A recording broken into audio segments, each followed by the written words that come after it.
There's a whole bizarre world of fighting games that get spin-offs that aren't fighting games. You've got classic failures like Tekken's Nina Williams in Death by Degrees, the licensing curiosity that was Guilty Gear 2 Overture, or even Virtua Quest, which I don't think I've ever seen a single person ever talk about. And sure, sometimes that genre shift can be done gracefully. I hear that BlazBlue roguelike is decent, but overall they're just seen as trash. Like, really, really bad games. But when you dig deep into this mixed bag that's really not mixed at all, the absolute worst received games are probably the PS1 spin-offs Mortal Kombat got, Special Forces, and Mythology's Sub-Zero. People simply did not like them. That's not the subject of this video though, because there's another fighting game series straight out of the early 90s heavily inspired by Mortal Kombat that got a shared universe of its own, and I think it's genuinely an interesting case. Sega's Eternal Champions series.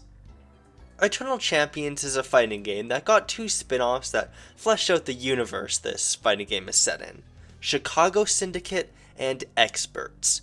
They released in 1995 and 96 respectively, and their reception to them was very, very bad. That's why I want to see how these games attempted to build a sort of universe to rival the likes of Mortal Kombat and Street Fighter, and how they trip flat on their face in doing so. But before I start, what is Eternal Champions? It's 1993. Street Fighter and Mortal Kombat are massive, almost equally so in arcades and the home market. Sega wanted to try their hand at a fighting game, so they made Virtua Fighter, hit it big, completely revolutionized the industry, but then slightly afterwards Eternal Champions comes out. This game is a 2D fighter made for the Sega Genesis by Sega of America. Its controls and gory finisher moves are heavily inspired by Mortal Kombat, but it's actually surprisingly unique in how it controls, and the special moves are more inspired by the Street Fighter 2 way of doing them, if anything. Notably, the game never released in arcades, being one of the few fighting games to be a console exclusive at the time.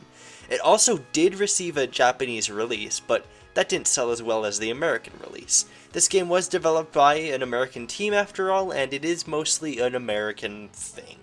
The story of these games is a pretty exciting premise. It centers around 9 warriors from all across history who are destined for greatness only to have their lives cut short for whatever reason. A god named the Eternal Champion. Yeah, there's only one Eternal Champion. The series title was a lie. Sees that the fates screwed them over like this, and decides these warriors could be perfect to thwart an upcoming evil that's on its way, which he can't destroy himself apparently. So he brings back these warriors to life for the chance to compete in a combat tournament. He only has the strength to fully revive one warrior though, meaning only the winner can help him out and get a second chance at life as a reward. If you beat the opponents in the tournament, they literally go back to their time periods and die, so even if you're not literally doing a fatality in this game, you're doing one indirectly.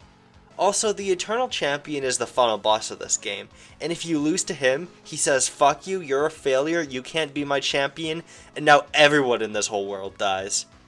You know, really makes you wonder why he couldn't have just defeated the evil thing himself. And if I'm strong enough to beat God, what am I doing dying in the first place? So to follow along with that theme of this game, the characters loosely follow a model of being from history. You've got an alchemist executed for witchcraft in Salem, a Russian aristocrat, or a caveman, and multiple people from the future. But the two most important characters to our story are the ones who got spin-off games: Larson Tyler and Shadow Yamato. More on those characters when I get to their games. Eternal Champions was received pretty well and was a hit upon release in the West. I personally find it to be a decent time and a cool game even if it hasn't aged the best. I do personally prefer it to the classic Mortal Kombat games, although I never liked those games much in the first place. One thing that does suck is you don't get continues, meaning you have to beat every enemy in one go, which isn't very fair. The background visuals also mostly aren't that good, even for the time. The game later got a sequel made for Sega CD a year later, Eternal Champions: Challengers from the Dark Side. The series even got its own special issue in Sonic the Comic, being the only non-Sonic series to ever get one. So, looks like Sega's got a rising contender for the American fighting game market, and Sega of America wants this franchise to get just a little more exposure. Then they realized, wait a minute, isn't this series like perfect to get spin-offs? I mean, think about it. The game has a diverse cast of some really interesting characters that all feel like they could headline games of their own. They all have their own canon stories, and it's easy to pitch one of these spin-offs. Just have them be set in an alternate world where their deaths didn't happen early. So, in 1995, we got the first of these two spin-offs in the Eternal Champions franchise, Chicago Syndicate for the Sega Game Gear. Set in a gang-ridden 1920s Chicago, this follows a mobster named Larson Tyler, I never get tired of saying his name, who delivers a package for his boss Tagliani that turns out to be a bomb. This bomb does not kill him, which I'm sure has nothing to do with any type of divine intervention. So, he decides to get his revenge on this gang for betraying him, and he becomes a police informant. Larson is of course one of the characters from Eternal Champions.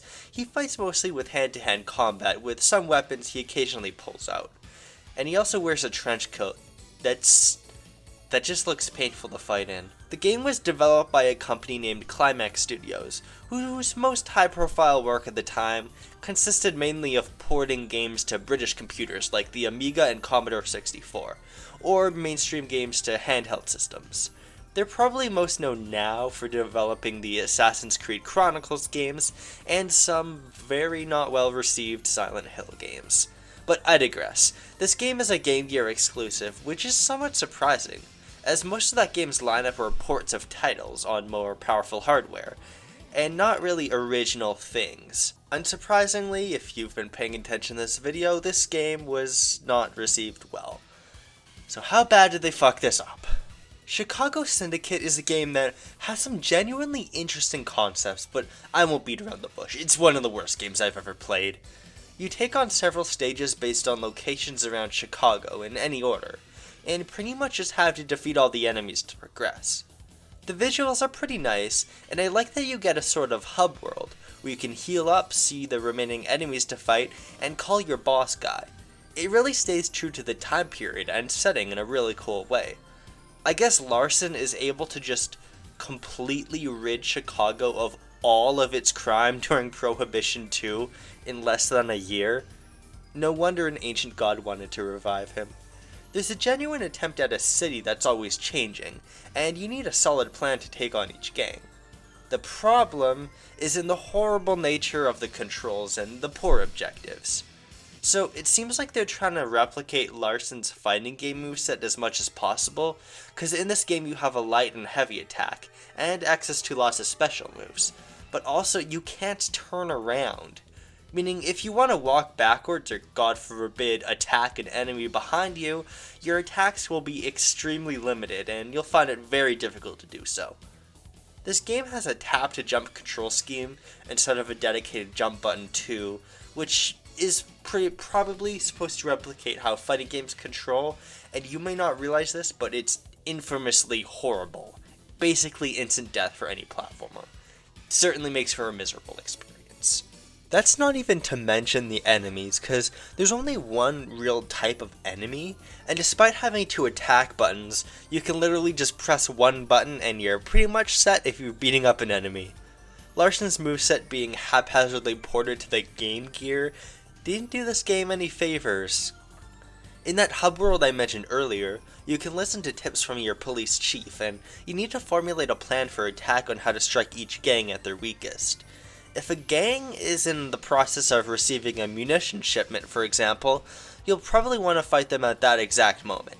The issue is, it's not communicated in any way how you attack a gang, according to this advice, because it doesn't mean anything. Sorry, it's just that each level has like these doors at the end where you need to beat a respawning enemy like 50 times to progress. I guess that's the expectation for what I'm supposed to do. I have no idea.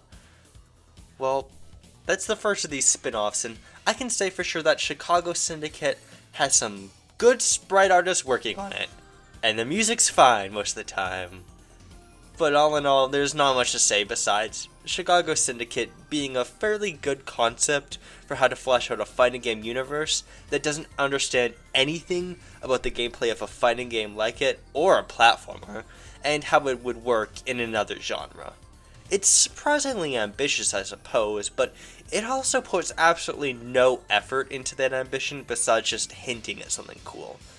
I don't know if the intent of this game was to start a bigger franchise, be good on its own, or just to drive more attention to Eternal Champions, but it couldn't have been good for any of those objectives. A bad game for sure, but still a kind of fascinating story to me. Now that brings us to the next and final Eternal Champions spin-off, which does actually kind of have an awkward name. Experts, but with a, spelled like with the letter X, like it's kind of like X-Men. Shadow Yamato is another one of the champions in Eternal Champions. She's a ninja from the modern day, 1993 modern day, who worked as an assassin, but one day got a consciousness and was subsequently pushed off a roof and died. Well, not anymore, because Experts has her survive and form a vigilante group of other assassins fighting off a group of terrorists, one which might have a connection to the Black Orchid who originally killed her. But I haven't played the game yet. I'm getting this from Wikipedia. This game released in 1996 for the Sega Genesis, making it one of the last Sega published games for the system in the West. It was a pretty big disappointment, though, just like Chicago Syndicate was. The gameplay of Experts isn't actually so bad, and I think I had a lot more fun with it than I did Chicago Syndicate. Dare I say, it might actually be good. You have a few agents, and can swap between each of them to complete missions in your infiltration of a building. That means there's a degree of planning you need to exercise, not unlike Rainbow Six or GoldenEye in beat-em-up form. It's actually pretty satisfying to form a plan, looking at all your pieces on the map. The combat of this game, however, is absolutely like Chicago Syndicate, in that it's a failed attempt at adding some fighting game-like realism to an action game, which ends up feeling stiff and just not very good to control. At least it's very easy in this game, so it's not as likely to feel frustrating. You can basically just spam punch and you're golden for any combat encounter. The combat isn't really the focus anyways, since those missions are the bulk of what you do, and they basically just consist of going up to a control panel and pressing some buttons to control somewhere else on the map. Despite this, you don't really get a sense that what you do affects the space for the other controllable characters, besides like opening a door, and it just feels like these missions are randomly given over and over again, without much meaning behind a core objective.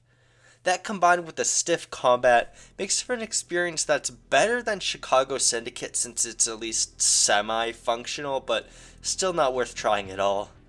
I can say though, similar to that game, there's at least some ambition here in the gameplay front. They genuinely tried to make something interesting, but the problem is the studios are small and not suited to a project like this. That's not to say that studios didn't care about these games. I just don't get the sense they had the resources to take on the projects they're trying to do. I guess the graphics are good though. This game is filled with motion capture 90s cheese, and the atmosphere enhances the few good parts about this game, I suppose. It turns it into an almost decent experience, honestly. Although the Saturn had already released at this point, so what's even the point of making a game that's mostly a technical showcase anymore? Knowing the future of the Eternal Champions series, the legacy of these entries are a little more somber. There was an Eternal Champions title planned for Sega Saturn at one point, Eternal Champions, the final chapter. It actually got far enough into development there were promotional materials printed, only for it to get cut. Why? Well, the main Japanese Sega branch really wanted to stick to marketing Virtua Fighter as their big fighting game series in the West. And so they wanted this other fighting game out of the picture to make for some more room for it. As out of the touch as that is, look, it was the 90s. As soon as any 90s kid played Virtua Fighter, they'd probably swear off every single 2D fighting game forever. I can't exactly blame Sega for making a decision like this, even if I think it's... Still though, it left these spin-offs in a weird place historically speaking.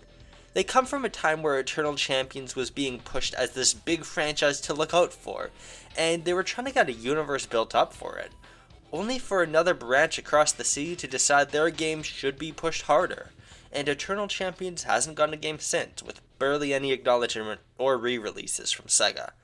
At the very least, I think Chicago Syndicate and Experts are just as interesting as the funny Jax and Sub-Zero games. Not as funny, but, just as interesting. Yeah. With that said, that's going to be it today, so thank you so much for watching this shorter video of mine.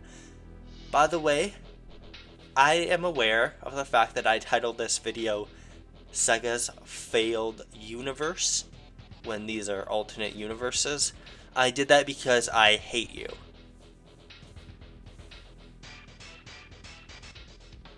It's true.